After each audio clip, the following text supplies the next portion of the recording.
नमस्कार, स्वागत है आप सभी का न्यूज इंडिया पर और शो का नाम है 24 की चाल और मेरा नाम है आंचल कादियान। मौजूदगी बागपत लोकसभा में। देखिए 26 अप्रैल को दूसरे चरण के चुनाव है और बागपत में तभी मतदान होगा। उससे पहले हम पहुंचे हैं बागपत में और यहां पर 24 की चाल में बातचीत करेंगे कि इस बार बागपत लोकसभा सीट में दबदबा किसका है। बागपत को जाट लैंड भी कहा जाता है। इस बार एनडीए गठबंधन मजबूत रहने वाला है या फिर इंडिया अलायंस। देखिए कमल और फूल एक साथ आ चुके हैं, जबकि इससे पहले 2014 देखा जाए या फिर 2019 कमल और नलके में कड़े की टक्कर देखने को मिलती थी, लेकिन इस बार जो है साथ आ चुके हैं। तो बागपत के जो समीकरण है वो बदले हैं या नहीं बदले हैं, सभी पर बातचीत करेंगे। हमारे साथ कुछ खास मेहमान भी जुड़े हुए हैं अपना अपना पक्ष रखने के लिए। सबसे पहले वेदपाल जी, टिकट कटा है, समीकरण बदल सकता है? टिकट कटा नहीं है, हमारी पार्टी का आपस में एक समझौता है और वे हमारे शीर्ष नेता हैं और नेता ही रहे। डॉक्टर सत्यपाल जी पार्टी के शीर्ष नेता हैं, प्रवक्ता हैं इस टाइम में और स्टार प्रचारक हैं। वे राजस्थान को देख रहे हैं, हरियाणा को देख रहे हैं, उत्तर प्रदेश को देख रहे हैं। बहुत बड़ी शिक्षा थे वे कोई ऐसे नहीं है उनका कोई टिकट काट दे। वे टिकट वो हमारी पार्टी का समझौता है और पार्टी ने जो शीर्ष नेता है समझौता किया है और समझौता फेवर में किया है, बागपत की भलाई के लिए समझौता किया है। लेकिन समीकरण जनता से तो पूछ रहे, राजकुमार सांगवान के बीच में समीकरण तो बन नहीं रहे हैं। कैसे समीकरण नहीं बनने, पूरे समीकरण है। नहीं, सत्यपाल शर्मा की तारीफें हो रही है, राजकुमार सांगवान की तो नहीं हो रही। ऐसा है, सत्यपाल जी जब आए थे तो उन्हें यहाँ कोई नहीं जानता था। आपको हम बताएं कि भारतीय जनता पार्टी में व्यक्ति नहीं संगठन चुनाव लड़ता है और अब संगठन जो है यहाँ पे क्योंकि आरएलडी के साथ गठबंधन है तो सब लोग नलके का चुनाव चिन्ह है और भारतीय जनता पार्टी उसी चुनाव चिन्ह के लिए काम कर रही है। तो गठबंधन है, गठबंधन के हिसाब से सभी भारतीय जनता पार्टी के कार्यकर्ता चुनाव में लगे हैं। उसका कोई विषय नहीं है कि सत्यपाल जी का टिकट कटा है। सत्यपाल जी को पार्टी और विचार करेगी उनके बारे में। हमारे यहाँ निर्णय जो है सामूहिक निर्णय होते हैं, कोई व्यक्तिवादी निर्णय नहीं है। इसलिए ये नहीं कह सकते कि कोई निराशा है, कुछ भी है। सब लोग एक साथ हैं और एक बात आप और भी सोच सकते हैं कि पहले भारतीय जनता पार्टी लड़ती थी, भारतीय जनता पार्टी जीतती है, सेकंड नंबर पे नलका रहता था या आरएलडी रहती थी। अब दोनों लोग मिल के लड़ रहे हैं तो कोई विषय नहीं है, एक तरफा जीत होगी। देखिए दोनों मिलकर लड़ रहे हैं, लेकिन दोनों के मिलने से कहीं ना कहीं कार्यकर्ताओं में खटास जरूर पैदा हुई है। समाजवादी पार्टी का पक्ष रखने के लिए हमारे साथ है। आप पहले आरएलडी में थे, लेकिन अब आप समाजवादी पार्टी से जुड़े। सबसे पहले तो यही वजह जानना चाहूंगी कि क्या इसके पीछे की वजह है और क्या इस बार राजकुमार सांगवान पर अमरपाल शर्मा भारी पड़ने वाले हैं? भारी तो पड़ ही रहे हैं मैम, क्योंकि जो बीजेपी और लोकदल का गठबंधन हुआ है वो लठों का गठबंधन हुआ है, दिलों का गठबंधन नहीं है। अभी कुछ दिन पहले, ज्यादा नहीं 5-7 दिन पहले ही तिलवाड़ा में एक कांड हुआ। लोकदल वाले नेताओं ने बीजेपी के कार्यकर्ताओं को भगा भगा के मारा है। उस पर हमारे उपाध्याय जी भी हैं, जिला अध्यक्ष है, इन्होंने ही रिपोर्ट दर्ज कराई थी लोकदल के कार्यकर्ताओं के खिलाफ। वो हो गया, आखिरकार समझौता इनका हो चुका है, लेकिन इनको दिलों का गठबंधन नहीं है। और रही हमारी लोकदल छोड़ने की बात, जब इनका बीजेपी से पैक्ट हुआ तो इनके यहाँ क्या है, जो योगी और मोदी जी की जय बोलेंगे वो देश हित में है, और नहीं तो यदि उनकी जय नहीं बोलता वो आतंकवादी है। यहाँ काले पानी की सजा दे देते हैं ये उनको। योगी जी मोदी जी की जय बोलेंगे तो सब सही, नहीं तो काले पानी की सजा। यहाँ ऐसा कुछ नहीं है, यहाँ सब भारत माता की जय बोलने वाले लोग हैं। भारतीय जनता पार्टी राष्ट्रवादी पार्टी है और भारतीय जनता पार्टी व्यक्तिवादी नहीं है, वो एक विचारधारा के लिए काम करती है, देश के लिए काम करती है। हमारे यहाँ नेशन फर्स्ट है, पहले देश है, बाद में राजनीति है।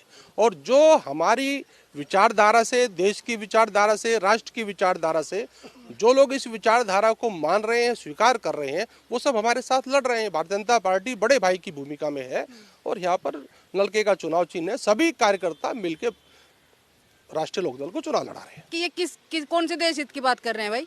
जब महिलाओं को सड़कों पे डाल डाल के इनकी सरकार ने, प्रशासन ने उनको मारा था, घसीट घसीट के मारा, तब कहाँ गया था ये बताइए आप? जब किसानों पर इतनी लाठीचार्ज की, कौन से देश हित की बात कर रहे हैं ये? जब किसानों के ऊपर इतना काम किया गया था, वहाँ पे अग्निवीर बना दिया। ये बच्चे जो आजकल नौजवान बैठे हैं, इन्हें अग्निवीर बना दिया। 4 साल के लिए कौन अपने बच्चे को मरने के लिए भेज देगा वहाँ?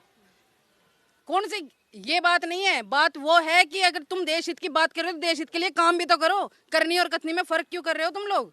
सीधे बोलते क्यों नहीं कि अगर हम करेंगे, बोल रहे हैं तो हम करेंगे भी उस काम को। और बात रही समाजवादी, समाजवादी वही बात है जो विपक्ष में होता है ना, वो दूसरे को ऐसे ही देखता है। इन्हें ये दिख रहा है समाजवादी तो आतंकवादी। क्यों समाजवादी ने अपने टाइम पे काम नहीं करवाया? ये सच्चाई है। मैं लोकदल में पहाड़ों में से जो महिला आई थी बलात्कार किए थे समाजवादी पार्टी ने, भोपा मोरना कांड किया था समाजवादी पार्टी ने अपने समय में। इससे बड़ा और क्या काम कर सकते समाजवादी पार्टी जब उत्तराखंड के लिए आए? क्या बीजेपी पार्टी ने ना ही किसी का रेप किया है, ना ही किसी के साथ बदतमीजी। देखिए, अब महिलाओं का जिक्र हो गया है, कानून व्यवस्था का जिक्र हो गया है, तो जनता की राय रखने के लिए भी हमारे साथ कुछ महिलाएं हैं, इन्हीं से जान लेते हैं। जनता की राय जानना भी जरूरी हो जाता है। कानून व्यवस्था में सुधार हुआ? कानून व्यवस्था में वैसे सुधार तो बहुत हुआ, परंतु मैं ये कहना चाहती हूँ कि जनता, ये बीजेपी इतनी अच्छी पार्टी होकर भी इन्होंने विलय क्यों किया? मुझे इसका उत्तर चाहिए। क्यों, क्या कारण है विलय किया? ठीक है, मानते, मैं इसी का उत्तर ये पूछती हूँ कि क्यों किया। और यदि विलय किया है तो मुझे तो आशा लगती नहीं कि अपनी इन्होंने छवि खराब कर दी बीजेपी वालों ने विलय करके। देखिए, बीजेपी वालों ने छवि खराब कर दी विलय करके। ये माता जी को लग रहा है, ये उनका विषय है, लेकिन इसके क्या फायदे हैं, राष्ट्र पे क्या नुकसान है, वो शीर्ष नेतृत्व का विचार है। वो सोचते हैं, सोच विचार के ही गठबंधन होता है, और वो अगर विचार हुआ है तो अच्छे के लिए हुआ है। ऐसा तो नहीं होने वाला 4 जून को पता चले नलका और कमल की जोड़ी डगमगा गई। ऐसा है, आप लोगों को पता है कि 6 महीने पहले हमने चुनाव जीत लिया था। 6 महीने पहले बीजेपी ने अपने दम पे चुनाव 1.5 लाख से जीत लिया था। गठबंधन का इतना फायदा हो गया, 5 लाख से घाट लीड नहीं होगी। बागपत की लीड लोग देखेंगे और देखने अभी सामने आने वाली है आपके। इसमें कोई बात नहीं जिसकी आप बात कर रहे हो। अभी ये जो रोड था, हमारे इस रोड को ले जो हमारा दिल्ली से सहारनपुर के लिए रोड है, इस पेड़ की जड़ भी बेच का खा गए लोग। बनाने वाला कौन था? डॉक्टर सत्यपाल, भारतीय जनता पार्टी थी। हमने बनाया रोड ये। वे पेड़ जितने भी पेड़ कटे हैं, जितने पेड़ कटे में उन्होंने काटे। सरेआम गोली चलवाते हैं जो लोग। जिस नेता का जिक्र करो, अपराधी का जिक्र करोगे हमारे सामने। भारतीय जनता पार्टी कमेरू की पार्टी है और सच्ची ईमानदार पार्टी है। कोई कुछ नहीं करता, सब बैठे बैठे। बीजेपी के जो हमारे मंत्री जी हैं मुजफ्फरनगर से, वो धमका रहे हैं वोटरों को, कह ले तो चुनाव के बाद इलाज कर दिया जाएगा। ये है इन लोगों के विचार। हम आतंकवादी नहीं है, ये आतंकवादी है। ये देख लो, ये भरी मंच पे धमका रहे हैं मंत्री जी। देखिए, यहाँ पर समाजवादी पार्टी की तरफ से ऑडियो भी दिखाया जा रहा है कि मंच से धमकाया जाता है। हालांकि शिवपाल यादव का भी एक बयान आया था जब पहुंचे थे एक प्रोग्राम में, और मंच से धमकाते हुए नजर आए थे। ऐसा नहीं है कि सिर्फ बीजेपी, बल्कि हर एक नेता का इसी तरीके का बयान आता। बीएसपी का पक्ष रखने के लिए भी हमारे साथ मुकेश उपाध्याय जी जुड़े हुए हैं। मुकेश जी, बीएसपी को लेकर के Now delivering in 10 minutes.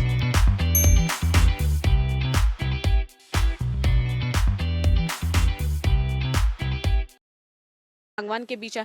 Parveen ji कितना दबदबा रखते हैं? परवीन जी का चुनाव बड़ा अच्छा है, और बीएसपी ने सदा विकास पे और लॉ एंड ऑर्डर पे और बच्चों की नौकरियों पे काम किया है। ये जो भारतीय जनता पार्टी वाले इतनी लंबी लंबी बातें बताते हैं, हमारी बहन जी ने जब उत्तर प्रदेश के अंदर पुलिस की भर्ती कराई थी, निष्पक्ष भर्ती थी, और कोई रिश्वत का एक भी मात्र कोई दाग नहीं बता सकता। उस भर्ती में उत्तर प्रदेश के बागपत जिले के सबसे ज्यादा लोग उस भर्ती में हुए थे, लेकिन इनके तो भर्ती से पहले पेपर भी लीक होते हैं। बताइए क्या लॉ एंड ऑर्डर इन लोगों का? बहन जी का लॉ एंड ऑर्डर इतना अच्छा था कि जो आज ये बताते हैं कि बहन सुरक्षित है, वो सुरक्षित है। आप उठा के देख लीजिए, कानूनी व्यवस्था बहन जी के कार्यकाल में बहुत ही सुंदर और बहुत ही अच्छी चलती थी।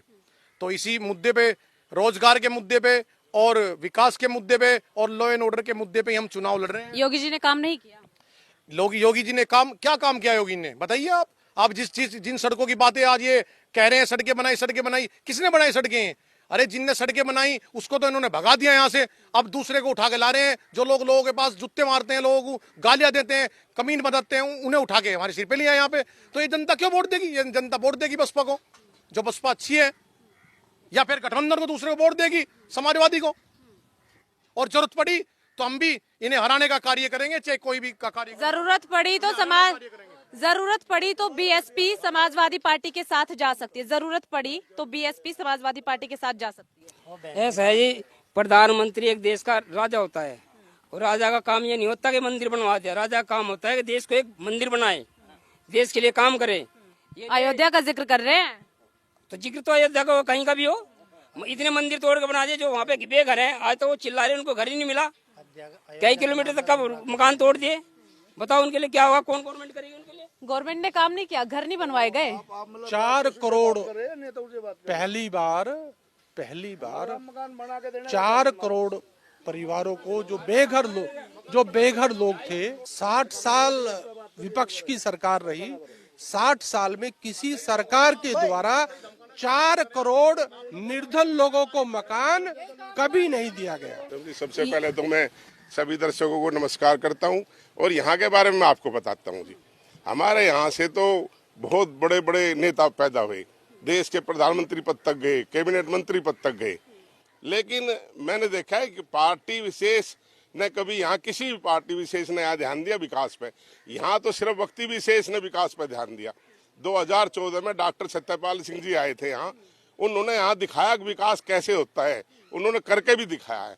लेकिन अभी क्या किया बीजेपी ने, थोड़े से लालच में इस क्षेत्र को दोबारा फिर विनाश के रास्ते पे चढ़ा दिया, यानी उन्हीं लोगों के साथ फिर भेज दिया, उन्हीं लोगों के साथ तालमेल कर लिया जो दोबारा फिर वही स्थिति यहाँ लाएंगे, गरीब तबके को धमकाएंगे, जातिवाद की राजनीति करेंगे और एक वर्ग विशेष को बढ़ावा देंगे, बाकी सबको बेइज्जती भी करेंगे उनको। उनके मैं देखता था पहले इस क्षेत्र में, मैं खुद उस जाति से ही हूँ, और यहाँ क्या करते थे, गरीबों को रात को घर में कूद जाते थे। आपके कहने का मतलब बीजेपी ने गरीबों के लिए काम किया, लेकिन ये गठबंधन सही नहीं हुआ? नहीं, एक व्यक्ति विशेष ने काम किया, लेकिन उसको साइड में लगा दिया, समझौता कर लिया और उसको हटा के लोकदल के उसमें सीट दे दी दोबारा, यानी जो पहले परंपरा चल रही थी उसी में फिर उसी रास्ते बीजेपी ने फिर ये चढ़ा दिया। तो इसलिए हम तो ये चाहते हैं, मैं माननीय राष्ट्रीय अध्यक्ष समाजवादी पार्टी श्री अखिलेश यादव जी का धन्यवाद करता हूँ। उन्होंने चुन के एक मजबूत आदमी यहाँ ऐसा ले आए जो गरीब गुरबाओं की, कमजोरों की आवाज बढ़ेगा, उनकी बात सुनेगा, उन पर कोई अत्याचार होगा उसके साथ वे खड़े भी हो गए। ये अच्छा काम उन्होंने किया है, तो इसलिए मैं बार उनका धन्यवाद करता हूँ कि इस क्षेत्र के बारे में उन्होंने विचार किया। नहीं तो पहले क्या होता था, इस क्षेत्र में भी सोचते थे यहाँ से कुछ होना तो है नहीं, छोड़ किसी को भी चुनाव लड़ा लूँ, लेकिन अब की बार उन्होंने बहुत सोच समझ के यहाँ उम्मीदवार उतारा है। और मैं आप सबके बीच में कहना चाहता हूँ, आप देखिए रिजल्ट क्या आएगा। ये सब आदमी जो वर्ग विशेष से अलग है, ये सब आदमी उसके साथ खड़े हो गए और अमरपाल जी को विजय बनाएंगे। देखिए 4 जून को ही पता चलेगा कि अमरपाल जी विजय करते हैं या फिर राजकुमार सांगवान या फिर बीएसपी के परवीन। बीएसपी वालों से ही बात कर लेते हैं, क्या लगता है, जब अभी मायावती जी है इनएक्टिव नजर आ रही है, देखिए आप इस बात पे गर्म मत होइएगा, लेकिन ये बात सही है, मायावती जी इन दिनों नजर नहीं आ रही, चुनाव नजदीक आए, अब थोड़ा बहुत वो घर से बाहर निकली है। हालांकि लगातार उम्मीदवारों की लिस्ट भले ही आ रही हो, लेकिन कामकाज नहीं किए जा रहे हैं, ये कहा जा रहा है। कम से कम जनता के बीच तो पहुंचे ना मायावती जी। अभी बहन जी रैली करनी शुरू करेंगी, निकलना शुरू करेंगी, अभी निकल चुकी हैं, और आनंद भाई भी बाहर निकल चुके हैं, अभी प्रोग्राम चल रहे हैं, तो धीरे धीरे सारा काम शुरू हो जाएगा। और जनता समझ रही है इनकी नीतियों को। अगर ये सत्ता में कमजोर ना होते तो इस तरह से छोटे छोटे जिन दलों को हराते थे, ये उन्हीं दलों से गठबंधन कर रहे हैं, तो ये कहीं ना कहीं अपनी हार मान रहे हैं देश में। और 400 पार की बात करते हैं, मुझे तो लगता नहीं कि ये 150 भी ले जाएं, 200 पार कर जाएं, क्योंकि इनकी स्थिति इतनी कमजोर हो चुकी है, ये बौखला चुके हैं, तभी ये उन लोगों का सहारा ले रहे हैं जिन लोगों को इन्होंने हराया हुआ है। और आज बात कर रहे हैं विकास की, इस चीज की, ये कहीं पर भी कुछ नहीं टिके हुए हैं, केवल इन लोगों का लड़ने का काम है, दूसरों को दबाने का काम है। और अगर कोई अपने हक की बात करता है उसको हर तरह टॉर्चर करते हैं लोग, ये किसी तरह बैठ जाए, किसी तरह लुक जाए, अन्यथा इसके मकान को भी तोड़ देंगे, इसके घर को भी तोड़ देंगे। हक की बात करने वालों को दबाया जाता है। एनडीए 400 पार का नारा दे रहे, 150 भी पार होना मुश्किल है। हमारी पार्टी का एक ही नारा है कि सबका साथ सबका विकास। आपको पता है कि हमने जितने मकान बनाए हर शहर में, किसी भी शहर में कोई मुस्लिम या हिंदू ये कहे कि मुझे वो सुविधा नहीं मिली। आपको पता है कि हमारे क्षेत्र का बहुत बुरा हाल था, सोच के लिए भी बहन शाम तक की इंतजार कर रहे थे कब दिन छिपे, कब मैं बाहर जाऊँ। सबसे पहले माननीय हमारे प्रधानमंत्री जी की जो योगी जी की जो सोच थी, उन बहनों को पहले वो शौचालय देने का काम किया। उसके बाद आपको पता गैस सिलेंडर की हालात थी, एक के 10-10, 20-20 रखे जाते। आज हमारी कोई भी बहन किसी भी प्रकार से, और बहनों को इस तरीके से दुधा के रखे जाता कि घर वाला कभी ये सोचता ही नहीं था। घर कभी पीहर वाले तो ससुराल में भी आए दे थे, ससुराल वाले भी कभी कह देते कि अपने घर जाओ। सबसे पहले माननीय योगी जी ने बहनों के नाम मकान देने का काम किया। इस तरीका जो मतलब सम्मान भारतीय जनता पार्टी ने किया वो किसी पार्टी ने किया नहीं है। आप लोगों को मीडिया के माध्यम से ये पता भी है, माननीय योगी जी जब तक वे हैं, अभी जो धमकाने डराने की बात जो है, अपराधी यदि इस चौराहे पे कुछ बकवास करेगा तो दूसरा चौराहा मिट्टी में मिला जाएगा। ये बीजेपी का काम है। आपको क्या लग रहा है, सही काम किया है योगी जी ने? योगी जी ने सही काम किया, रास्ते बनाए हैं और प्रशासन अच्छा किया। महिलाओं के लिए क्या किया? महिलाओं के लिए बहुत अच्छे घर बनाए हैं और सुरक्षा की है और आयुष्मान कार्ड सभी को दिए गए। सभी को नहीं, वहाँ मतलब 4 कैंडिडेट वाले तक नहीं पहुँचे। मैं उनसे ये कहना चाहूंगी ये 4 कैंडिडेट वाले बीमार नहीं होते। यदि आयुष्मान कार्ड उनके बन रहे हैं जिनके घर में यदि 6 सदस्य हैं तो आयुष्मान कार्ड बनेगा, नहीं तो नहीं बनेगा। क्योंकि क्या वो 4 वाले बीमार नहीं होते, 1 वाले बीमार नहीं होते, 6 वाले बीमार होंगे। तो ये किया बहुत अच्छा। देखिए यूपी में ऐसा तो नहीं है कि हमेशा से ही बीजेपी रही, बीएसपी भी रही है, समाजवादी पार्टी भी रही है और अब बीजेपी है। तो किस कार्यकाल में सबसे ज्यादा काम हुआ, किसकी सरकार में काम? मोदी सरकार ने किया, इतना शायद नहीं किया। अब ये सबों ने ये ऑब्जेक्शन उठाया कि मकान नहीं मिल रहे। 2.5 लाख रुपए मिलते हैं हर एक कैंडिडेट को, वो उसके काम तो बीजेपी ने किया महिलाओं के लिए। बहुत अच्छा किया जी, महिलाएं। हाँ जी बहुत अच्छा किया है। बेटी बचाओ बेटी पढ़ाओ हाथरस कांड है। मैं खुद एक पहले जो मैं लोकदल में थी, मैं जिला अध्यक्ष थी और मैं क्षेत्र में अच्छी तरह घूमती थी। यहाँ के सभी ज्यादातर मुझसे परिचित भी हैं। मुस्लिम समाज में इतने बलात्कार हुए छोटे छोटे बच्चों के साथ, मैं उनके घर पे गई हूँ, पुलिस में जाके उनके विपक्ष के खिलाफ रिपोर्ट लिखवाई है, लेकिन कोई कार्रवाई नहीं, वो कार्रवाई दबाई गई। हाथरस कांड में कार्रवाई दबाई गई। लड़की को रात को तेल डाल के जला के मार दिया। बेटी बचाओ बेटी, बहुत ही मतलब इतना विकास में भगवान कसम ऐसा तो विकास आज तक मैं देखा ही नहीं। कितना विकास कर रहे हैं। बात रही महिलाओं के बचाव की, कौन सा महिला बचा रही? महिलाएं आजकल पढ़ी लिखी हैं, अपने आप में परिपक्व हैं, सामने बोलने वाले का मुंह तोड़ना जानती हैं। यहाँ महिलाएं अपने आप में सेफ हैं। बस महिलाएं अपने आप को खुद बचा रही है बीजेपी के लिए। सुभाष जी ने बताया अभी बहुत अच्छी बात है, उन्होंने सारा ईमानदारी से बिल्कुल उन्होंने बहुत अच्छी तरह बताया। और हो सकता उन्होंने कहा अभी कि जो पहले वाले सांसद थे, जो व्यक्ति थे, उन्होंने बहुत अच्छा काम करा। वो भारतीय जनता पार्टी के सांसद थे, 2 बार से थे लगातार, और वो बिल्कुल सही कह रहे हैं कि उन्होंने बिल्कुल एकदम सबको लोगों को साथ लेके उन्होंने पूर्ण रूप से विकास कार्य कराए। और ये शक हो सकता है कि सांगवान जी कुछ नहीं कर देंगे या ऐसा नहीं करेंगे। जब सत्यपाल जी को लाया गया था लोग उनके बारे में भी बोल रहे थे। और मैं ये क्योंकि जो सांगवान जी है निश्चित रूप से जो सत्यपाल जी ने कार्य किए हैं उन्हें आगे बढ़ाने का काम और उन्हें पूरा करने का काम सांगवान जी करेंगे। उनके किसी भी काम को पीछे नहीं हटाया जाए। ठीक है, देखिए उत्तर प्रदेश के बागपत का जब जिक्र करते हैं तो वोट परसेंटेज आपको बता दें, 16 लाख से ज्यादा यहाँ पर वोटर है और 4 लाख से ज्यादा वोटर का जो दबदबा है वो जाटलैंड भी कहा जाता है और जाटों का है। मुस्लिम वोट जो है वो 3 लाख से ज्यादा है। क्या लगता है मुस्लिम वोट इस बार किस तरफ जाने वाला है? 3 लाख के करीब शायद मुस्लिम वोट बागपत में है। 3.25 लाख के करीब मुस्लिम वोट है यहाँ पे। मुस्लिम वोट भाजपा के जाहिर है भाजपा के खिलाफ जाता है और जाएगा भी। अब वो निर्णय तो मुस्लिम लेगा कि वो बसपा की तरफ जाता है या सपा की तरफ जाता है। तो अधिकतर तो निर्णायक वोट जो यहाँ पे है वो मुस्लिम वोट है। मुस्लिम वोट जिसकी तरफ जाएगा वो इन लोगों को भाजपा को हराने का कार्य करेगा। कुछ खिलाड़ियों का जिक्र कर लेते हैं। आप अर्जुन पुरस्कार से सम्मानित हैं। अभी हमने देखा कि हरियाणा के जो खिलाड़ी है वो जंतर मंतर पर पहुंचे। उत्तर प्रदेश के खिलाड़ी भी कुछ नाराज हैं इस सब चीजों से? नहीं जी, उत्तर प्रदेश के खिलाड़ी तो सिर्फ मैं आपको बताता हूँ कि अगर वैसे देखा जाए ना, सरकार ने किसने खिलाड़ियों के लिए ज्यादा किया तो आदरणीय मुलायम सिंह यादव जी थे। उन्होंने तो खिलाड़ियों को, जैसे यश भारती वगैरह पुरस्कार थे, पहले क्या था लेखक कवि इनको तो दिए जाते थे, खिलाड़ियों को किसी को नहीं। तो श्रद्धेय मुलायम सिंह यादव जी ने सबसे पहले शुरुआत की थी कि खिलाड़ियों को यश भारती पुरस्कार दिया जाए। जब उसके बाद माननीय अखिलेश जी का शासन आया, इन्होंने बढ़ चढ़ के कई कदम आगे जाके एक बहुत अच्छा निर्णय लिया कि हर यश भारती प्राप्त खिलाड़ी सभी को, विशेषकर खिलाड़ी थे उसमें ज्यादातर, उनको 50,000 रुपये पेंशन मिलेगी। और उन्होंने शुरू भी कर दी थी, बहुत दिन तक मिली। वो आदरणीय योगी जी ने ये कह गया कि इसमें कुछ आदमियों को गलत दिया गया और हम इसमें काट छांट करेंगे, जो गलत है उनको छोड़ेंगे, अच्छों को देंगे। लेकिन ये तो कह दिया खत्म कर दी, लेकिन शुरुआत तक नहीं हो पाई। तो अगर खिलाड़ियों की आप बात करो किसने सबसे ज्यादा किया तो आदरणीय अखिलेश जी ने और सरदेव मुलायम सिंह यादव जी ने किया, विशेषकर कुश्ती खिलाड़ियों को तो विशेष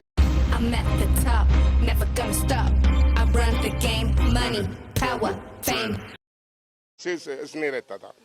तो बात ये थी, और अगर इन्हें खिलाड़ियों से प्यार था आदरणीय योगी जी को, तो वह पेंशन खत्म क्यों करी है? अच्छे खिलाड़ियों को मिलती थी, ठीक है, अगर किसी को गलत मिली भी थी उसकी बंद कर देते, बाकी को तो देते, लेकिन कुछ नहीं शुरुआत हुई है। ऐसा है जी, लोक दल को हराने के लिए भाजपा यहाँ आई थी। पहले यहाँ से हमेशा लोक दल का आदमी जीतता था। भाजपाई सभी जातियों ने इकट्ठा होकर भाजपा को जिताया, 2 दफे जिताया, काम भी खूब हुए। हरियाणा पुल से लगा के ये सड़क, इस पर धूल चाटते थे सभी लोग, सभी धूल चाटते थे, दम में हो गए लोगों के। और ये जो गठबंधन करा, जब भाजपा जीत रही है तो गठबंधन की जरूरत क्या थी? और ये जो गठबंधन, देखिए बार बार सवाल यही आ जा रहा है, गठबंधन क्यों बना? उतर रहा, ब्राह्मणों के, त्यागियों के और जातियों के गठबंधन गले नहीं उतरना। गठबंधन गले नहीं उतर रहा है, गठबंधन से खासी नाराजगी। देखिए एनडीए में कम से कम 34-35-24 के करीब पार्टियां हैं। वो तो ठीक है, लेकिन गठबंधन आरएलडी और बीजेपी की बात हो रही है। आरएलडी और बीजेपी की मैं बात कर रहा हूँ। आरएलडी को केवल 2 सीटें दी गई हैं, और जो आरएलडी के जो जैसे